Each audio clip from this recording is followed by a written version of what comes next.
In this English lesson, I wanted to help you learn the English phrase, picture this. This is a phrase we say before we're going to describe something to someone. And when we want them to picture it in their minds, we want them to imagine they can see what we're describing to them. So I could say to you, picture this. You're in Canada. You're walking along the shore of a lake. There's beautiful sand under your feet as you walk along the beach. Because I said picture this, it means I want you to try and see all of the things that I'm describing in your mind as I'm saying them. By the way, you should come to Canada and you should walk along a beach somewhere on one of our shores. I think you'd really enjoy it.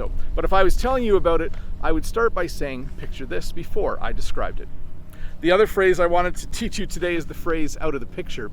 This is a phrase that we use to describe sometimes a person who is no longer around. Here's a good example. Let's say that my cousin was dating someone and then they broke up. If someone said, "Where's your girlfriend?" he might say, "Oh, she's out of the picture." Or if I said to my uncle and aunt, "Hey, where's Joe's girlfriend? I haven't seen her lately." They could say, "Oh, she's out of the picture." That simply means that they're no longer dating and you probably won't see her around anymore. Anyways, to review, when you say picture this, you say this before you describe something so that people know they should try and picture it in their minds. And when you say someone is out of the picture, it means that they're no longer around, that you won't be seeing them. We often use this in a situation where people are dating and then they break up. We say, "Oh no, he's out of the picture. You won't see him at family reunions anymore." But hey, let's look at a comment from a previous video. This comment is from Sun. "I saw you wore a t-shirt, but another YouTuber wore a down jacket in Canada."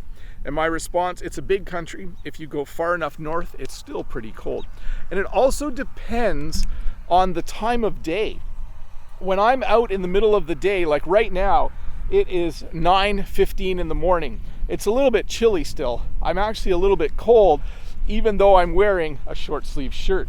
But if you were in Ottawa, or if you were in one of our northern cities like Edmonton, Alberta, it's probably even colder, and you would probably be wearing a jacket. So it depends what part of the country you're in at this time of year. Hey, I'm out here at one of our local soccer fields. Wow, the sun is really bright today. I was going to make this video here. I was a little worried because they're mowing the lawn right now, so it's a little bit loud. I'm not sure if you can see them or hear them. But this is where I used to play soccer. A long time ago when I was younger, when I was in my early 20s, I was a soccer player for a few years. I played defense. I might have mentioned this all to you before. But picture this. One time I showed up to play a game and there were only exactly enough players for us to play. We had no subs. So I had to play defense for 2 45-minute halves with no break. There was no one to come in and take over. I was so tired. It was the most exhausting game that I've ever played in my life. It was certainly over the top. Can you picture it though? Can you picture a younger Bob? I had a thinner face back then and I was more fit. Can you picture me running around on a soccer field just like this one, trying desperately to stop the other team from winning? By the way, we did lose that day, or that night. We just didn't have enough people and we just didn't have enough energy.